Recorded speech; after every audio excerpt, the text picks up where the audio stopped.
Hello. Hi, Hi, how are you? good. How are you?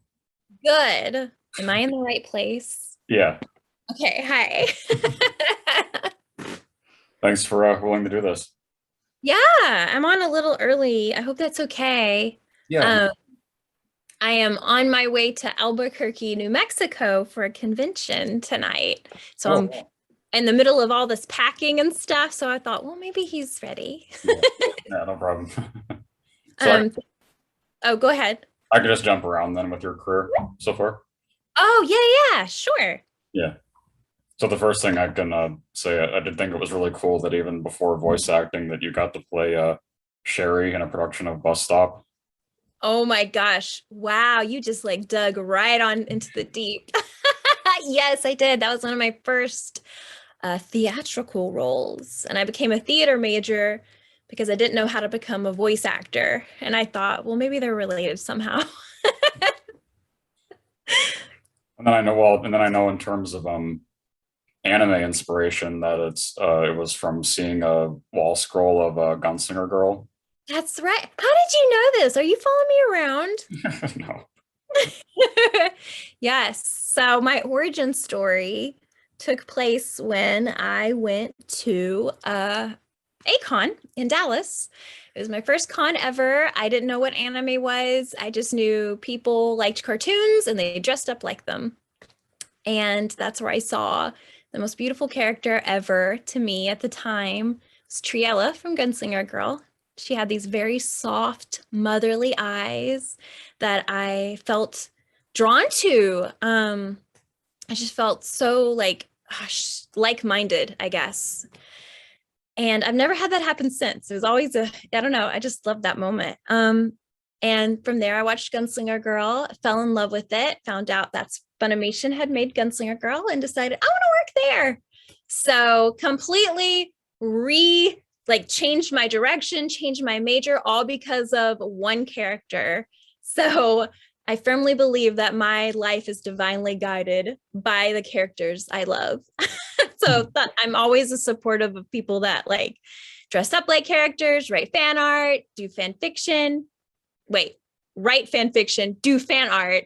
Um, because it's led me to some great places. So yeah. Well, then I know in terms of roles, was it young Asim and Dragonaut was your first? It absolutely was. I had no idea what I was doing. I walked in and we do the beep system. So it's like beep, beep, beep, and then talking. And the beeps came and went. And I was like, I don't know what this is. I've never done it. And so the director was kind enough to lead me through. And here I've been ever since. And on that topic, I have found that certain voice actresses have a process for boy voices. Do you have anything specific that you do? Well, back then, I just hoped it sounded boyish enough to not replace me. Hmm. Um, because I didn't know.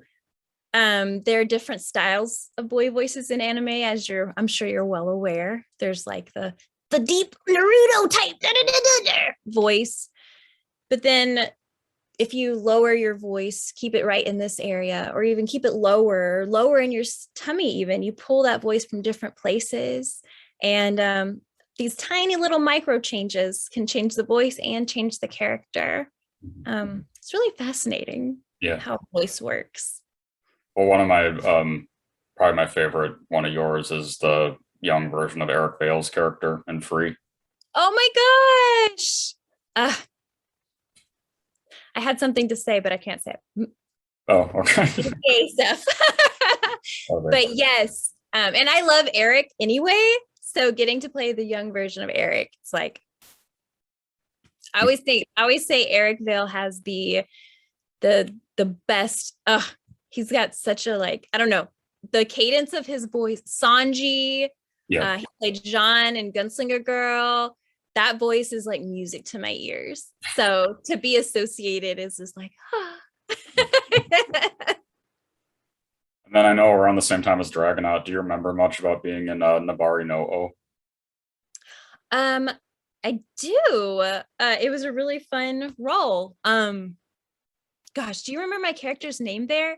You Sugar. have, yeah, okay, there we go. You have a list. So when you've been doing this a while, spoiler alert, you forget a lot. Right. So I remember the character, I remember the experience. Sometimes I'm not so good at remembering. Yeah. Well, in terms of darker roles, I would think one of them, one of the first ones would be Ruan in Daughters of Monomasine. Yes. Oh, that was a big decision for me. Because it was on the more adult side, and my character did some adult things. And I was still pretty young. I was like 22 maybe, and I was so worried because I had to make this big choice. Like, am I going to do this one scene or am I going to quit this role? And then I had to like decide really quick at what point, where is my line? Like, at what point do I say, no, I feel this, and like, I don't feel comfortable doing it, or this is essential to the character's story. Do feel comfortable with this?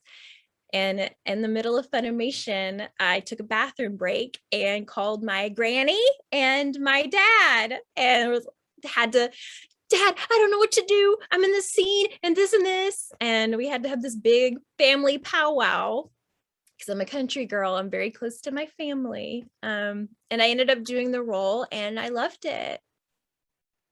Well, do you think this, and this might be obvious, but do you think that you have a personal preference for working on lighter projects opposed to dramatic?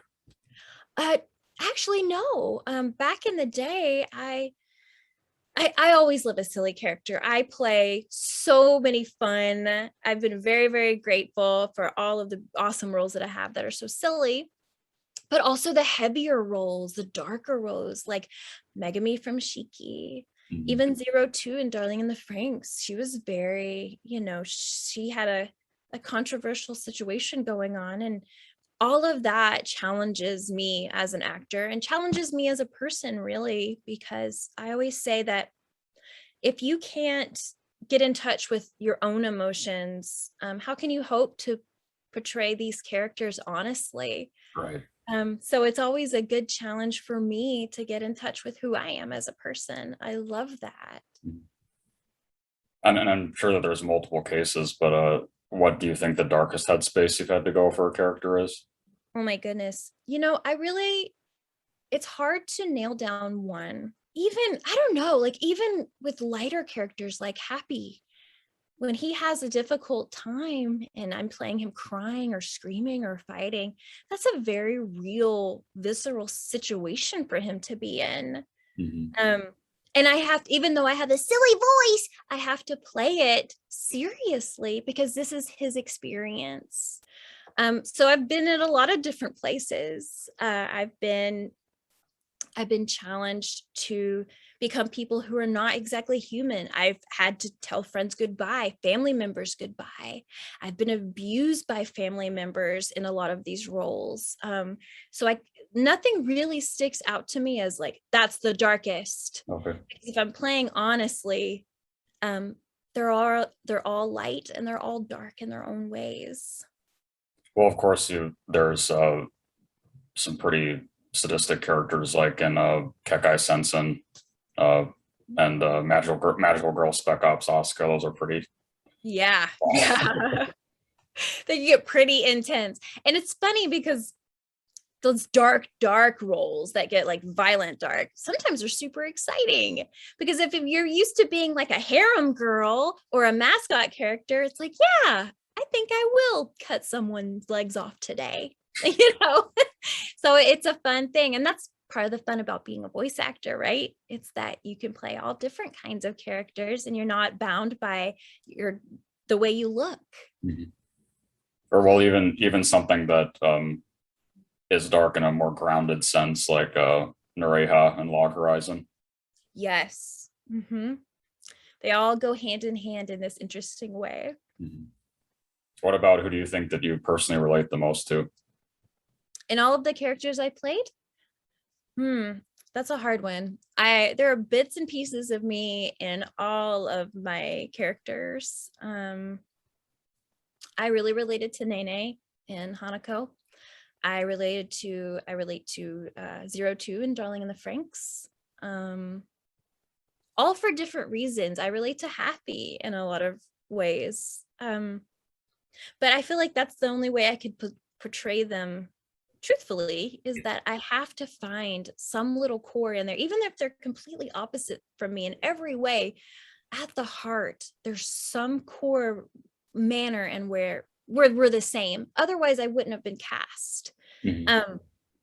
So if I find that nugget, I can hang on to it. So it's really hard to say which one. What about even with how demented a character you're playing is? Do you still find something to relate to?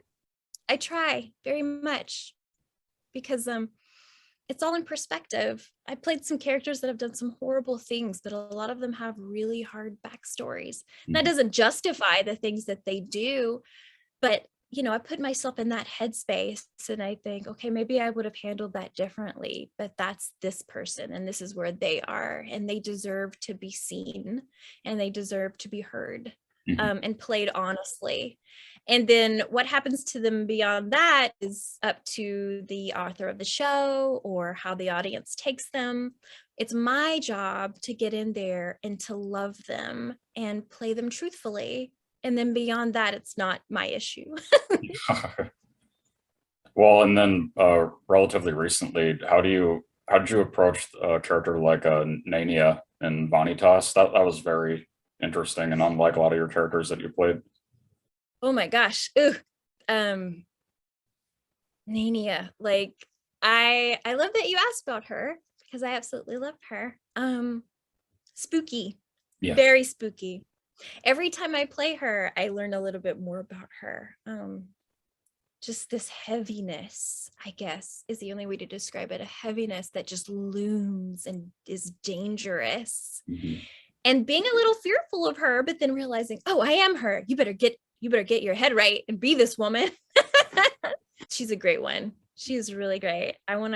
She's the one that I would continue playing if I had the opportunity, just over and over and over again. Mhm.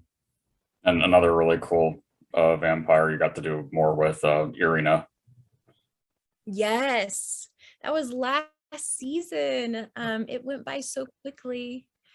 And I'm so grateful that I got to play her because I wouldn't call him a love interest. Lev, her companion in the show, as soon as I saw him, I was like, oh, he's hot.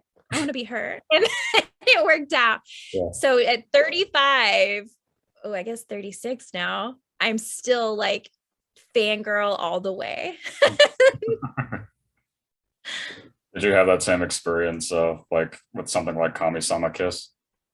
Yes. Yeah, very, very same experience. Well, actually, I wouldn't say, you know what? That's not fair. I don't feel that Tomoe is my type. Oh, So I wasn't like, I shipped those two, but as far as me and Tomoe, I did not ship it. okay. Well, so going back early on, or maybe even still now, was there ever any Los Angeles aspiration? It's hard to say. A lot of my colleagues and friends have moved out there, and the projects, there's different projects there. There's different types of projects. For the first time ever, I'm dipping my toes outside of anime and into audiobooks and commercials and things. So I feel like I keep saying yes. And wherever that takes me is where it takes me. I know that, like I said, I'm very close to my family.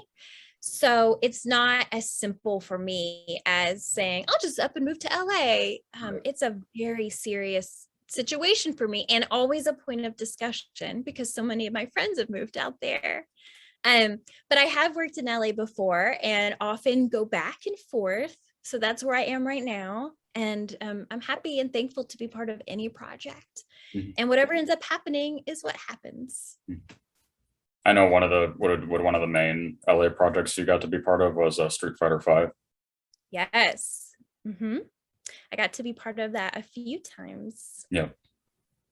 And that was a cool one. That's a cool moment where your world kind of comes full circle. Like, I remember playing this. Oh my goodness. When I was in Full Metal Alchemist, I remember watching the original Full Metal Alchemist when I was in high school and just it breaking my brain a little bit. I remember my brother watching Dragon Ball Z, and now I play Krillin's daughter. It's wild. Yeah. And more going back to a more technical vocally question, what do you think the cases where you've had to alter your voice the most significantly for a role? That's different depending on me. So when I first started, I wanted to stick with high pitched characters. I didn't think I could play lower voice characters. So when I got cast as Mizure in Rosario Vampire, she's not that low, but to me, she was low and she was a woman. Mhm. And so I had to bounce back between playing Happy the Cat and Mizure. And for me, it was terrifying. It was such a challenge because in my mind, she was beyond my capabilities. There was a point where I didn't think I could play boy voices. And so continuously, I'm trusted and I'm led and I'm guided by really strong directors who I don't know, they help, and I end up having confidence in this formerly terrifying voice that I didn't know I could do. So it varies depending on the year and depending on me. Yeah. Well, speaking of directing, was that also something that you always wanted to do? No, I actually didn't know I wanted to direct, and I kind of flip-flopped into it, and it made me a better actor.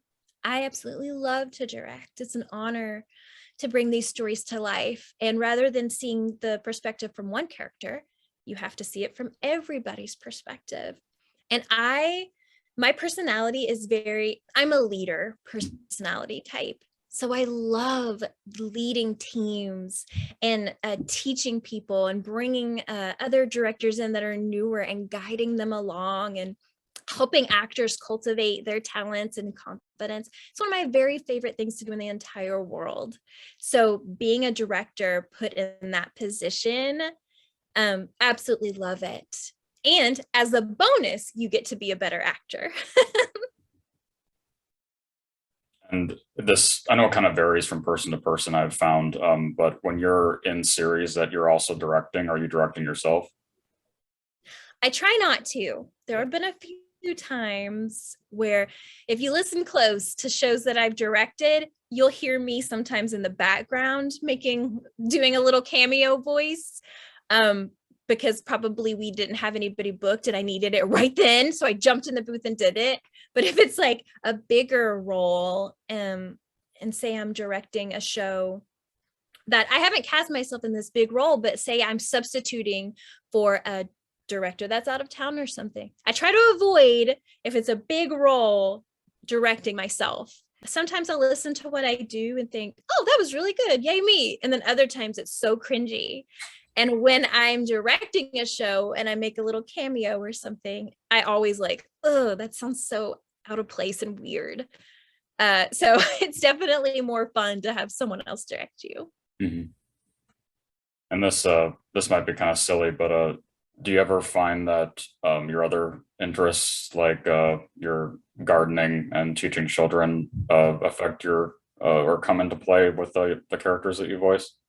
Oh, that's not a silly question at all. I love that question. Oh, Absolutely. All of those things that make me me.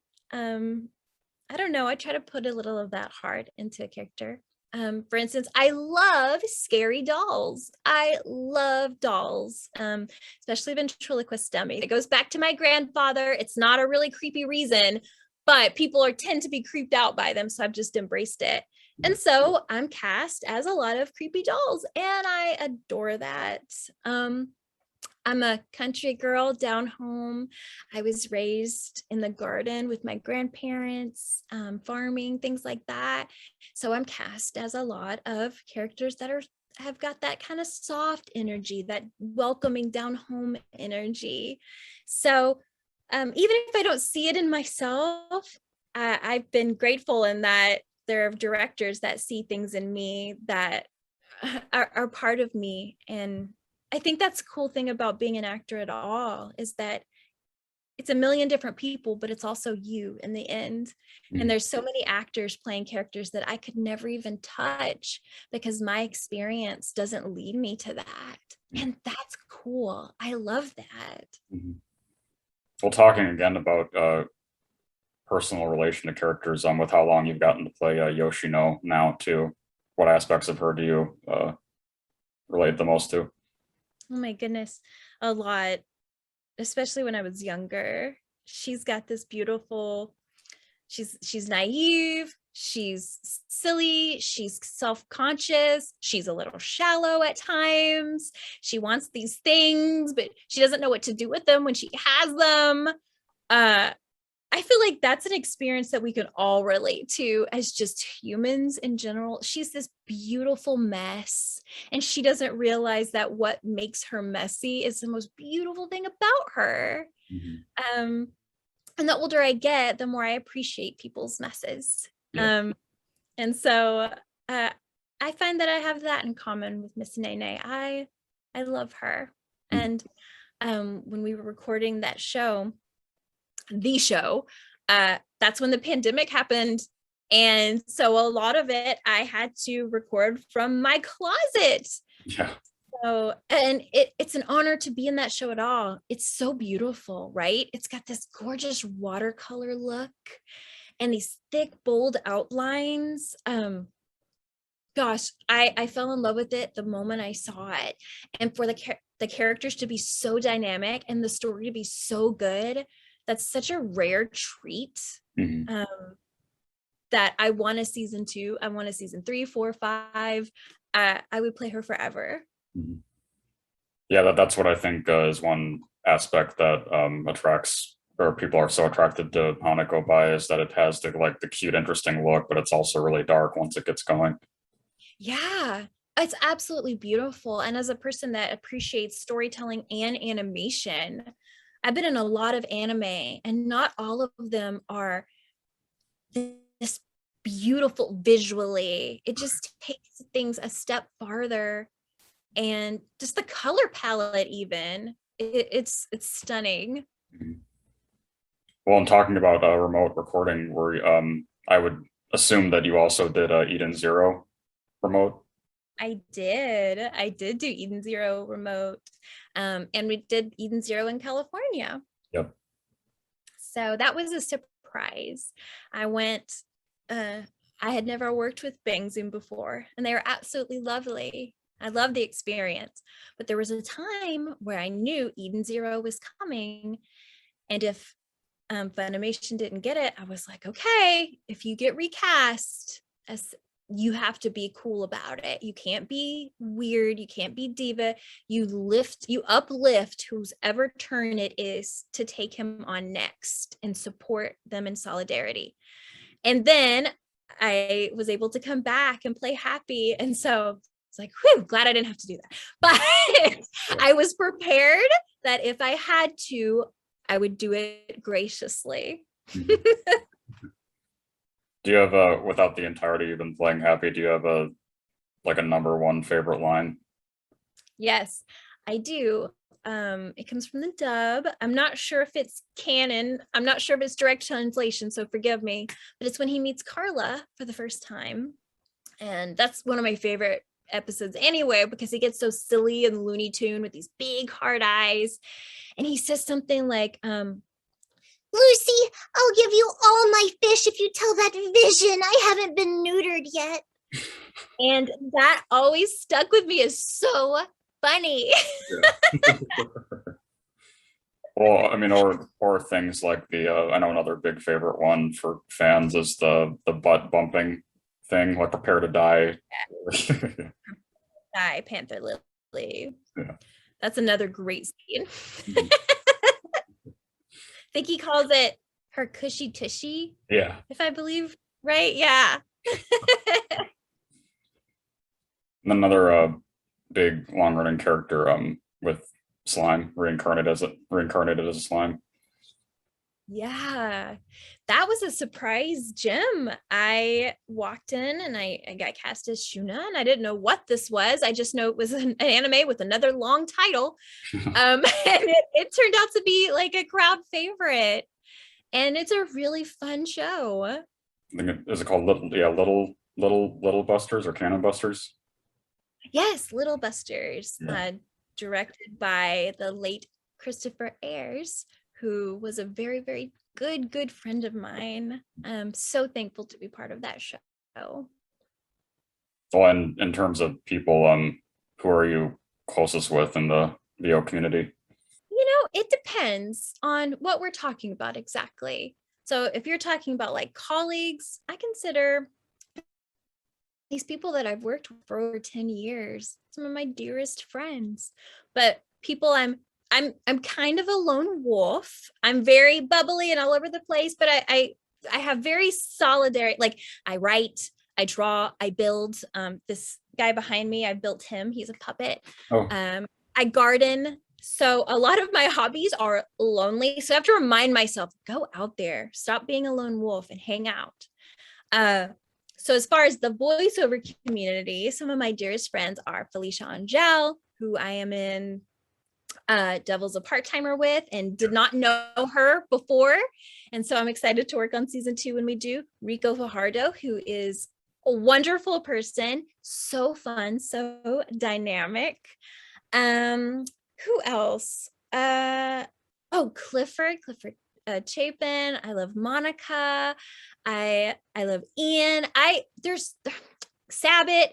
There's so many people. Anthony Bowling, Jeremy. And see, this is what I do. I'll like keep thinking of people. So it feels wrong just be like this person, because it's not just that person. I have beautiful experiences with so many people. I am very, very blessed that way. They have not gotten sick of me yet. Or if they have not told me in a way that hurts my feelings enough that I don't come back. yeah. Well, we actually have a mutual friend with Nick Bukowski. Yeah. Oh, nice. Yeah. Yes, who is he? Yeah. Well, because both of my main hobby outside of interviews is collecting animation cells from anime, and his is too. Yeah, So that's how we met. that's a very good hobby. I've been on the look for some of my favorite shows for a while. So Okay. that's cool. Yeah. Do you still actively do your own comic and artwork too? On and off. I do my own artwork. In fact, I'm writing a kid's book and developing an animation right now, which I'm about to cast. Wow. And so I've done a lot of artwork for that. I like to use my hands a lot, which is why I built a puppet, or I'm building a puppet. Somewhere around here, there's like puppet hands that I had to like make. If they were, oh, here's one. Just like everywhere in my house, like just little puppets, hands. I made this out of foil and tape, and then I'm gonna cover it with a harder material, and that's gonna be his hand. So yeah, I'm a big nerd, but I'm a nerd in a way that is weird because it's my own thing. So I'm just sitting here surrounded by little hands. I forgot what the question was. I got distracted. And another little funny trivia thing was that before you got into anime voiceover that you were on some like Mario radio internet show? Yes. The Mushroom Kingdom.net, Yeah. which may be still a thing. I don't remember, but I used to go on there all the time during college. And it was this online radio station that would just play Mario music back to back. And it's kind of sad to think about, but being from a small town, I didn't have a lot of people that were into the things that I'm into. I'm sure you can relate. Everybody can in their own way. So I would go to like the bookstore or the library and scope out things that I loved, like characters that I love. Like I love Huckleberry Finn. He's my favorite literary character. So I'd find The Adventures of Huckleberry Finn, and visually seeing that reminded me that I'm not alone in the world. There's somebody out there that wrote this that thinks like I do. And that was through a lot of my favorite characters. So Mario was a big part of that. And when I found this Mario radio station, I would put it on, just play it all night. And it brought me so much comfort. And so when I became a voice actor, I think one of my first things, I guess it was before I was a voice actor. I was trying to be a voice actor. I wrote the website and they let me come on and play Princess Peach in the commercials. Like you're listening to mushroomkingdom.net. And I was so proud and very, very thankful to this day, because it wasn't the real Princess Peach, but to me, it meant something deeply. So. So is there any other series that you're part of that are upcoming that you can safely talk about? Safely? Ooh, I love that. Like there's somebody like scoping me out right now. Well, there's a lot that are upcoming that we haven't started recording, and I don't know anything about them other than like the fans know before we do. That's the same. It's not because you care more. I mean, I guess it is in a certain way. So when I am obsessed with something and love something, Gunslinger Girl, that's my favorite anime, and Shaman King, I know what's happening with Shaman King and Gunslinger Girl before anybody does. So I just feel like that's part of being a fan. Yeah. So I know that there's supposed to be a quintessential quintuplets movie coming out. I know Devil's a Part-Timer season 2 is coming out. We're working on another A Day to Live right now that's airing. Gosh, there's so many things, and you're right. I don't remember the ones I can safely talk about. But Devil's a Part-Timer season 2 is one I'm really pumped, because it just kind of came out of nowhere after all these years, which gives hope to some of my old favorite shows. Maybe there's next season coming. Yeah. Well, my final question then is always asking, what do you want your legacy to be? My legacy. Ooh, what a beautiful question. My legacy. Oh my gosh. Wait, well, what's yours? Have you ever answered that question? Well, a little bit since I started doing this. I guess it would just be, because when I did this, like what inspired me to start doing interviews is I virtually met Eric Vale via GalaxyCon, and then I interviewed him later. And I just realized that like a lot of the voice actors that I personally were a fan of the most, I hadn't seen them talk about roles I liked them the most for. So I was like, hey, I'm going to start trying to do this without having to pay for it if I can. And you're my 228th interview. Congratulations. That's really exciting. Thank you. So I guess just my legacy from that standpoint would just be, people who want to pursue being an independent interviewer or journalist, just put yourself out there and be polite, and it's not impossible. Just yeah. I love it. And be really good at following up on emails. Really good. I love that. I think mine would be to leave a legacy of love. I just love people. I try to, and it's a challenge. The world is crazy, but I find that it's so easy to be angry and to be a jerk. It's more of a challenge to be kind. So that's what I want to be. I don't want to be walked over, but I do want to leave a legacy of love. Love.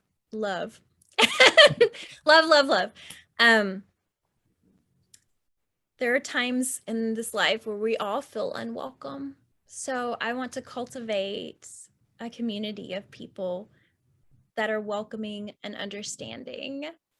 And if I could be some small part of that, that would be an honor. That's one of the best things about anime and conventions at all, is all these people, different backgrounds, different everything coming together because they love one thing. It's beautiful. I'm honored to be a part of it. I know you've been up to Minneapolis here a few times, haven't you, for cons? I have, yes. It's always cool. One thing I want to get better at is in the middle of con going and actually exploring the city Yeah. that I'm in. It's really easy to crawl back to your hotel and order room service or something because you're so tired. Right. Well, it was so lovely to meet you. Thank you so much for a fun interview and bringing up some old gems that I don't get to talk about often. Yeah, it was I'm glad that we got to make this work out. Yes. What is today? Thursday? I hope you have a wonderful weekend. Yeah, you too. Is there anything else you need from me? Oh, that's should be all good. Thank you again. Awesome. My pleasure. All right. See you next time. Bye. Bye.